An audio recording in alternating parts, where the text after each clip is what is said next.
అలాగే BC, SC, ST సాధికారతకి శ్రీకారం చుడదామని చెప్పి శూన్యం చేశారు. అంతకుముందు ఏ వర్గానికి ఆ సామాజిక వర్గ కార్పొరేషన్ ఉన్నప్పుడు, ఉదాహరణకు బీసీ కార్పొరేషన్ ఉన్నప్పుడు ఉపాధికి రుణమంజూరు తదితర కార్యకలాపాలు జరిగేవి.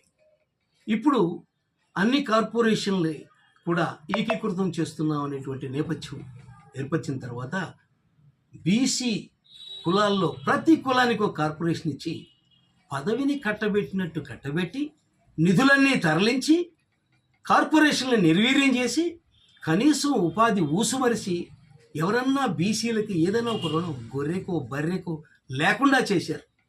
వీళ్ళు భేషజాలకు పోయి ఆ పదవిని అలంకారంగా భావించి ఉన్నది కాస్త ఊడ్చిపెట్టారు, హడావుడి చేసి దగా పడ్డారు.